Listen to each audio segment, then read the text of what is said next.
They told you to just be yourself. That's the biggest lie you've ever swallowed. Because yourself, the raw, unsharpened, emotionally reactive version of you, isn't what compels desire. Power does. Control does. Mystery does. And those, my friend, are not found in sincerity, they're forged in strategy. Niccolo Machiavelli once wrote, "It is better to be feared than loved, if you cannot be both." Most men read that and recoil. The wise ones read it twice and realize he wasn't talking about tyranny. He was talking about attraction. Women don't crave niceness.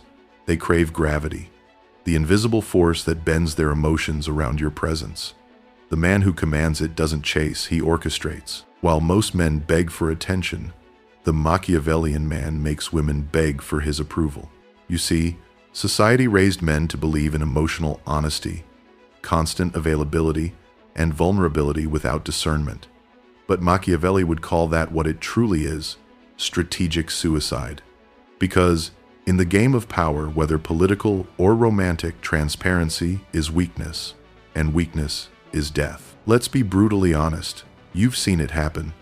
The guy who worships his girlfriend like a goddess ends up discarded. The man who texts back instantly, validates every feeling, shares every insecurity becomes invisible. Meanwhile, the one who speaks little, moves decisively, and keeps his intentions veiled, he becomes irresistible. Why? Because mystery breeds desire, and control breeds respect. When you read The Prince, you realize it's not just a manual for rulers, it's a handbook for masculine presence. The same laws that govern empires govern attraction. Power must be projected, not negotiated. Emotion must be weaponized, not unleashed. Influence must be earned through scarcity, not abundance. These are the hidden rules, the forbidden knowledge that most men will never understand.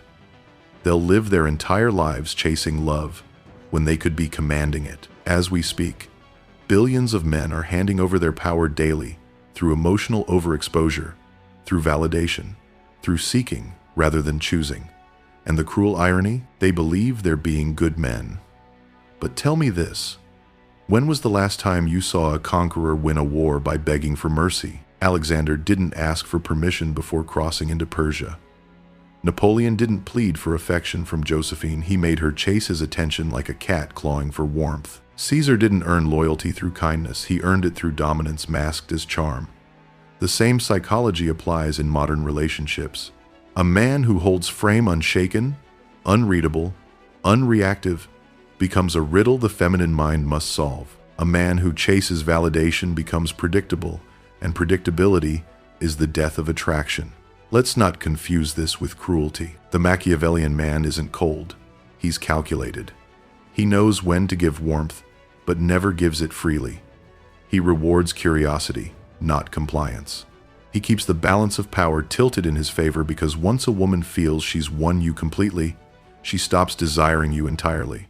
That's the paradox of seduction, the art of remaining almost attainable. So, if you've ever asked yourself, why do women lose interest when I start caring? Why do they chase the ones who don't seem to care at all? Why do I feel powerless the moment I open up? Then you're about to learn the truth, the 5 hidden Machiavellian rules that turn ordinary men into psychological magnets. Rules that kings, emperors, and conquerors intuitively understood long before dating coaches ever existed. Because attraction isn't built on affection, it's built on hierarchy. And as we go deeper into this series, you'll discover how to rise from the bottom of that hierarchy to the throne. So before we begin, ask yourself this: are you ready to stop chasing comfort and start mastering control? Are you prepared to shed the illusions of modern romance and reclaim the art of power? Because in this game, the one Machiavelli designed, the one Caesar perfected, the one every modern alpha imitates but few truly grasp, there are no second chances. The clock is ticking.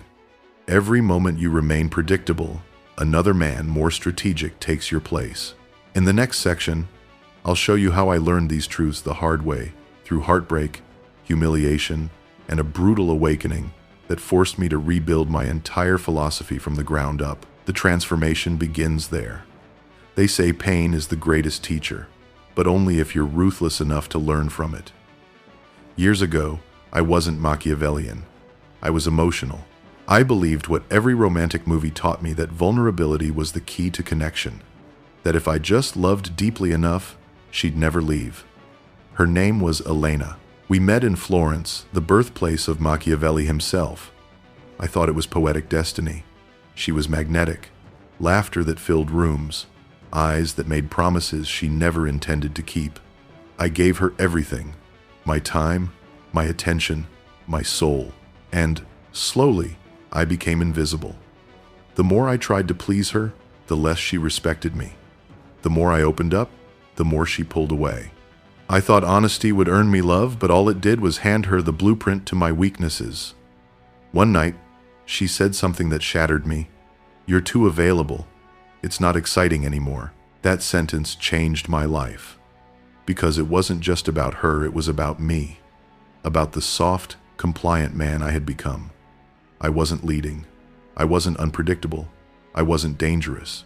I was safe, and safety doesn't seduce. After she left, I did what any wounded man of reason would do. I sought truth in history, not therapy. I turned to Machiavelli. I read The Prince cover to cover, not as a political manual, but as a mirror. And in those pages, I found the brutal wisdom I'd been missing.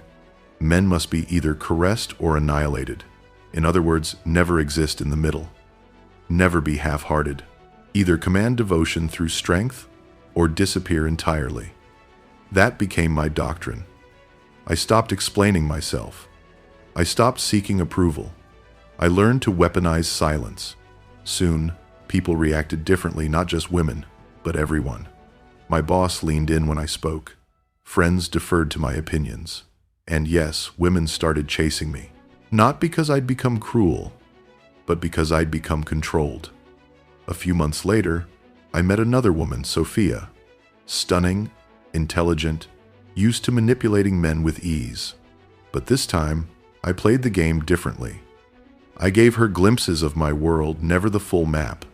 I responded when I chose to, not when she demanded it. I rewarded loyalty, not attention-seeking. And something fascinating happened. She began to invest. Emotionally, mentally, even physically. The power dynamic had shifted. For the first time, I wasn't reacting. I was directing. That's when I understood the essence of Machiavellian attraction. The one who controls their emotions, controls the relationship. This doesn't mean coldness. It means calibration. It means knowing when to strike and when to retreat. It means never letting your need eclipse your power. You see, love without leverage becomes servitude, and servitude breeds contempt. Elena taught me that. Machiavelli confirmed it, and Sophia proved it works. Because once you internalize these laws, attraction stops being chaos, it becomes chess. And like all great strategists, Caesar, Napoleon, Sun Tzu, you must learn to see 3 moves ahead.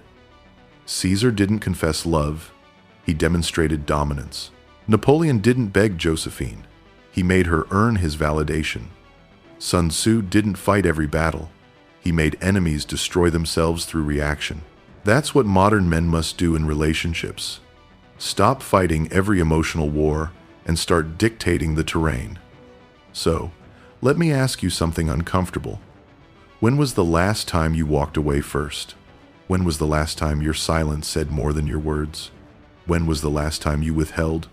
Not to punish, but to prove your independence. Because until you do, you're not leading, you're serving. And women don't fall for servants. They surrender to kings. In the next section, we'll uncover where these laws truly come from. The historical framework that shaped the world's greatest seducers and conquerors. We'll dissect how Machiavelli's doctrines, Caesar's charisma, and Napoleon's manipulation weren't separate arts but branches of the same tree. Psychological power. Prepare to see attraction through the eyes of history's most dangerous minds. Every age has its battlefield. For Caesar, it was Gaul. For Napoleon, Europe. For you, it's the modern dating arena, where emotional warfare replaces swords and social media replaces the throne room. And like every war, there are generals who win because they understand the psychology of power, not luck, not charm, strategy. Let's start with the architect of that strategy, Niccolo Machiavelli. In 1513, exiled from Florence and accused of treason, he wrote The Prince. People think it's a book about politics. They're wrong. It's a book about human nature stripped bare, unapologetic, and terrifyingly accurate. Machiavelli didn't write for philosophers. He wrote for rulers, men who had to command loyalty, manipulate alliances, and maintain desire in a world built on betrayal. His thesis? Men are driven by two things, fear and self-interest. Now pause and think about that. Doesn't that same law govern modern attraction? Women aren't drawn to nice guys because niceness offers no emotional risk, no polarity. They're drawn to men who awaken both fascination and tension. Men who make them feel the delicious uncertainty of not fully owning them. That tension, the push and pull, is power. And Machiavelli wasn't alone in understanding it. Julius Caesar mastered the same game centuries earlier. When Caesar seduced Cleopatra, it wasn't through flattery. It was through audacity. Picture it, 48 BCE, the Ptolemaic palace in Alexandria. Cleopatra smuggles herself into his chambers, rolled inside a rug, an act of calculated submission to a man whose reputation already commanded fear and fascination across continents. She didn't chase a lover. She pursued an empire embodied in a man. Caesar didn't give her validation. He gave her purpose. And in doing so, he secured not only her loyalty, but Egypt's allegiance through seduction as strategy.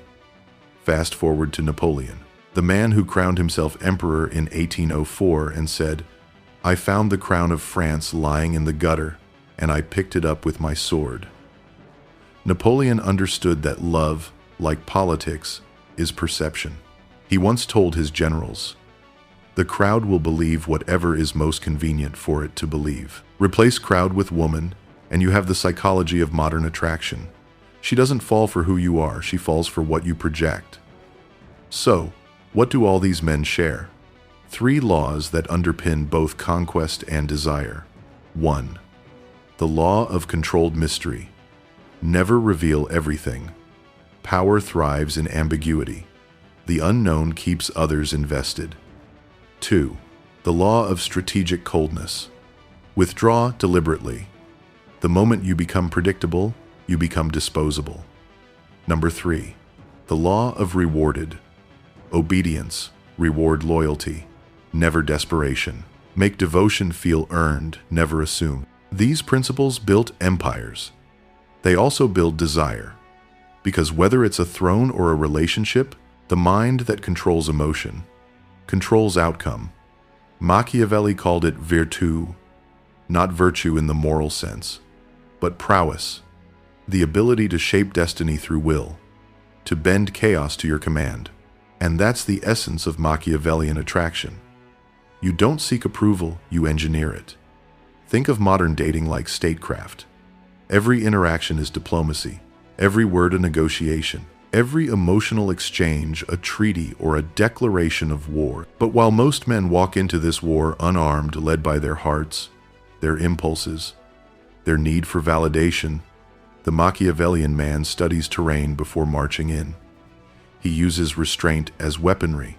He keeps his cards close, his motives veiled, his value perceived as unattainable. It's not manipulation, it's mastery. Because when you understand that attraction follows the same laws as politics, you stop playing emotionally and start playing strategically. So, let me challenge you. Are you acting like a ruler in your relationships or a subject? Do you command emotional respect or surrender it through transparency? When she tests your patience, are you playing defense or setting a trap? In the next section, we'll translate this philosophy into practical tactics, the first half of the evidence-based Machiavellian method. We'll break down how to apply these timeless principles, from how you text, to how you withdraw, to how you create irresistible polarity that keeps women obsessed without ever needing to beg for attention. Because understanding the philosophy is step 1. executing it with precision, that's where the transformation begins. Most men approach attraction like peasants approach power, with hope instead of discipline. Hope doesn't build empires. Tactics do. Machiavelli wrote, "The wise man does at once what the fool does finally." Translation: control must be proactive, not reactive. The Machiavellian man doesn't respond to emotional chaos, he creates structure within it. He leads the tempo of connection the same way a general leads the rhythm of war. So, let's get tactical. Let's dissect the first 3 Machiavellian rules that make women beg you. In every interaction, one person invests more. That imbalance defines control. You must never out-invest the woman emotionally, not in text frequency, not in validation, not in attachment. Psychologically, this stems from the scarcity principle. People assign value to what's limited. The more you give without resistance, the less she values it. The less you reveal, the more she craves access. In neuroscience, it's linked to dopamine uncertainty, reward prediction error. When a woman can't fully read you, her brain releases more dopamine than when she knows what's coming. It's not your presence that excites her, it's your unpredictability. Historical proof? Look at Napoleon's letters to Josephine. Early on, his obsession made her cold. But when he began ignoring her letters during his campaigns, she panicked. She wrote, "Your silence kills me." Silence. That's power. You don't need to play games, you need to manage availability. Respond selectively.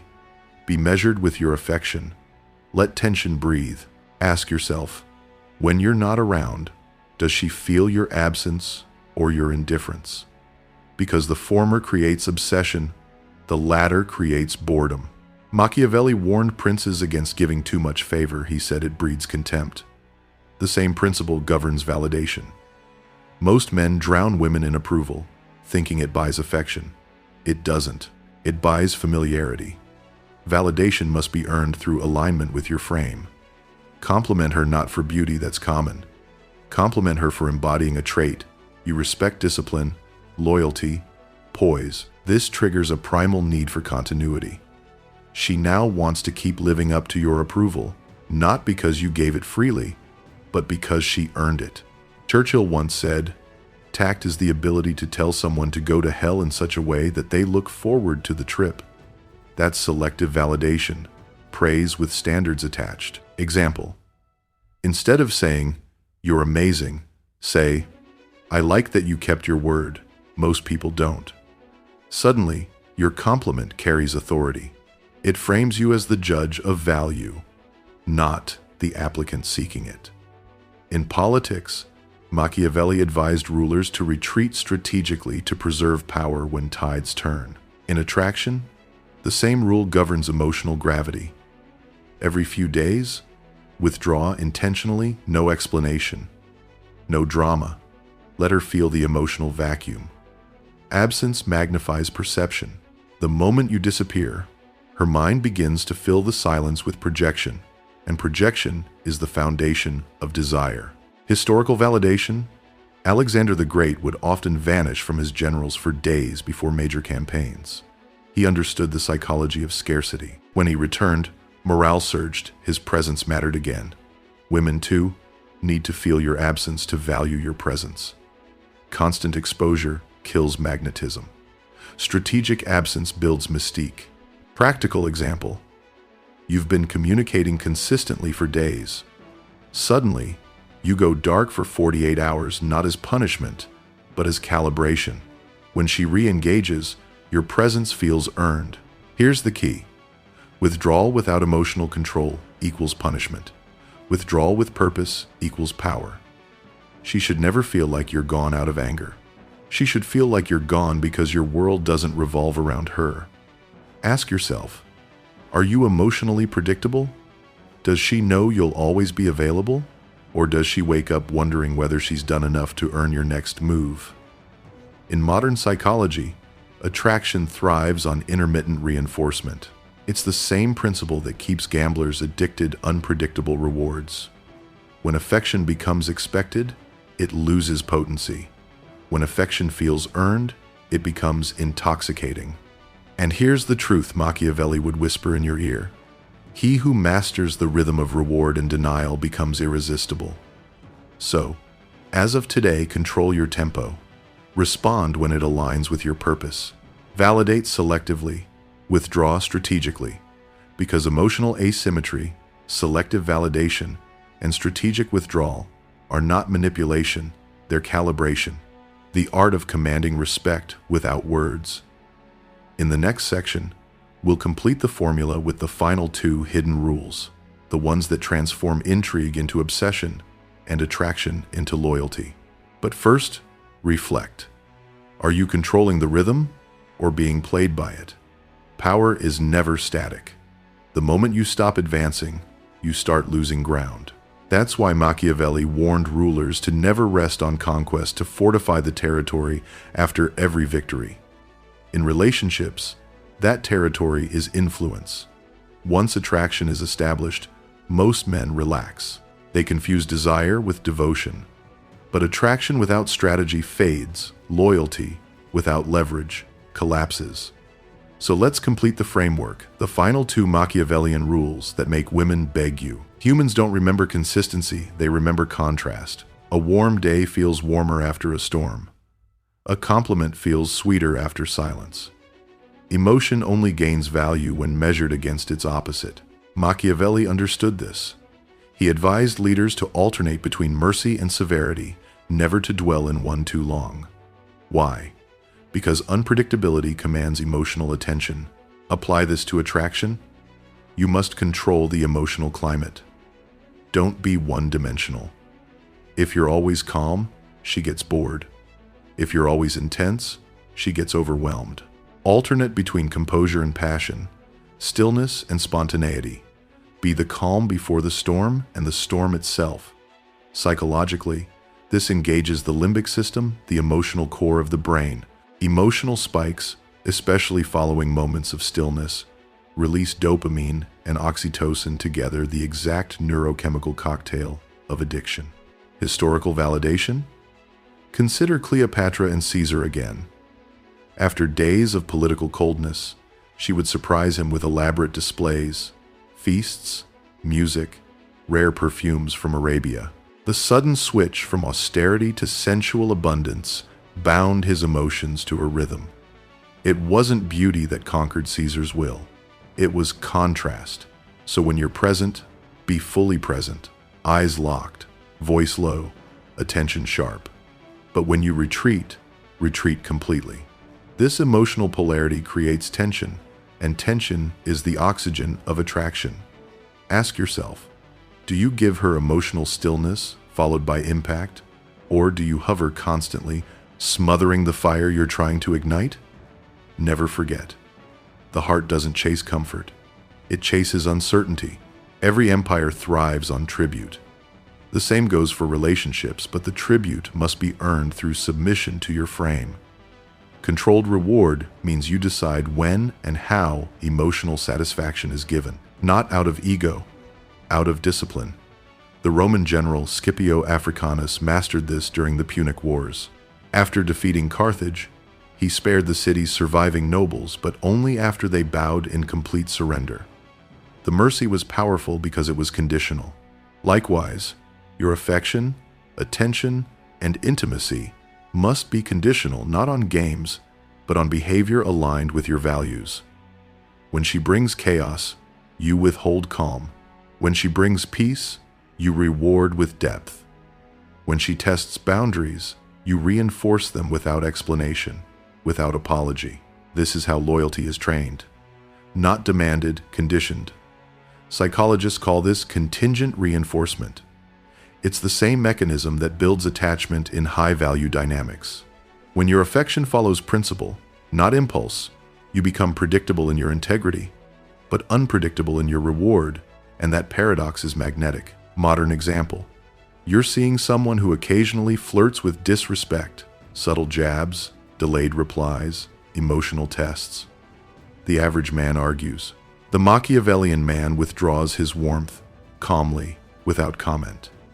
A day later, she apologizes, not out of guilt, but out of fear, of losing the psychological reward your attention provides.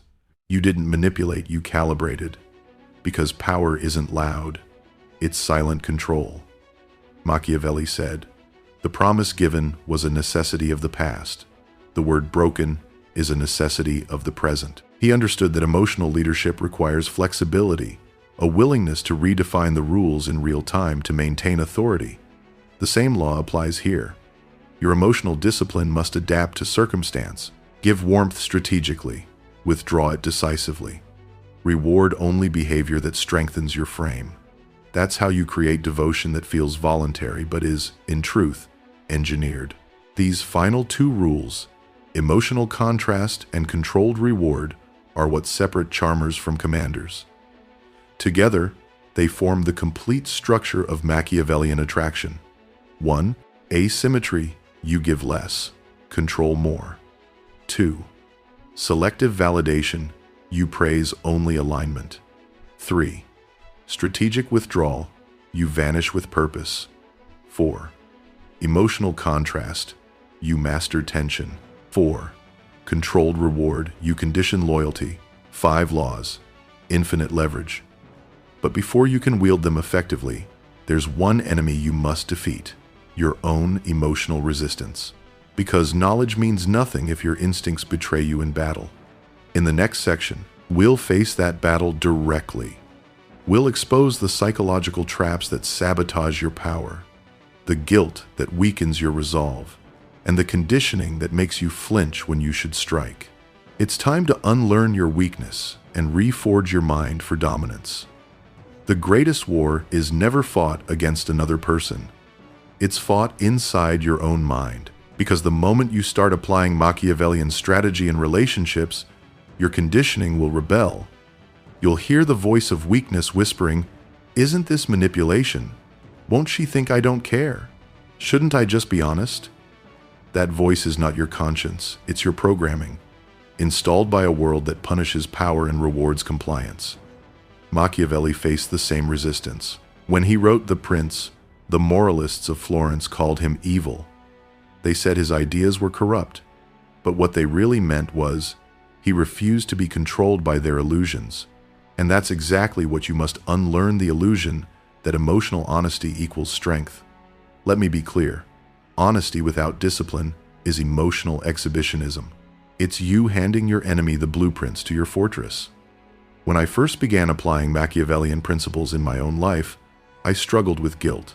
I'd go silent for a day and feel like a villain. I'd withhold validation and feel cruel.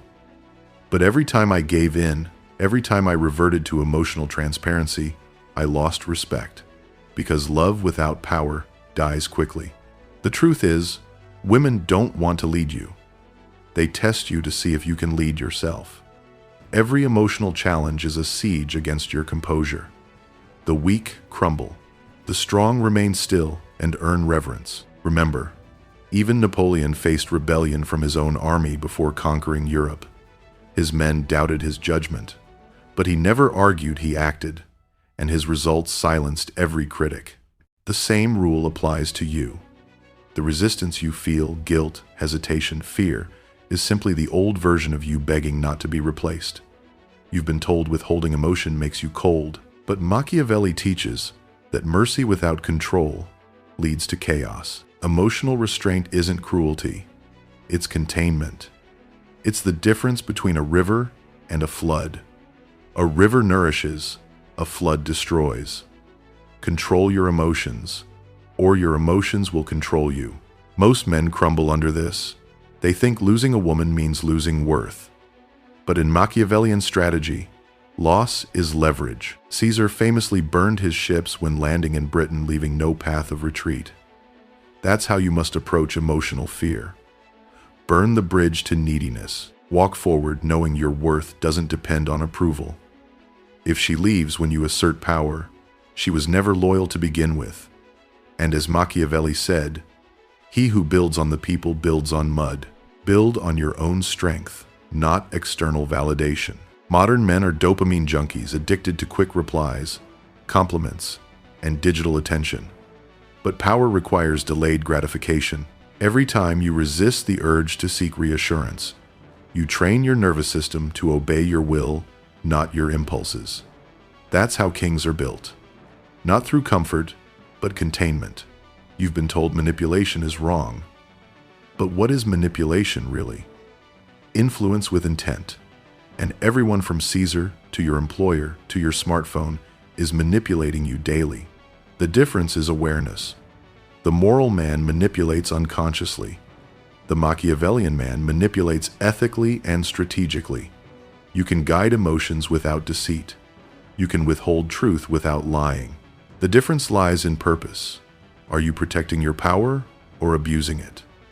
Machiavellian men use control not to harm, but to lead. Here's the psychological truth. The feminine doesn't trust the man who seeks permission. She trusts the man who moves with certainty. Your confidence becomes her safety. Your restraint becomes her respect. Your mystery becomes her magnet. So, when resistance arises, when guilt whispers, when fear claws, remind yourself. Every conqueror faced rebellion before dominance. Every transformation requires sacrifice. You're sacrificing weakness. You're sacrificing the false comfort of being liked in order to be respected. Because no woman truly loves the man she doesn't respect. Now, ask yourself brutally and honestly, do you act from conviction or from fear of losing approval? Do you lead interactions or react to them? Are you building an empire of influence or begging for acceptance? If your answers sting good, that sting is growth tearing through illusion. In the next section, we'll forge that growth into method.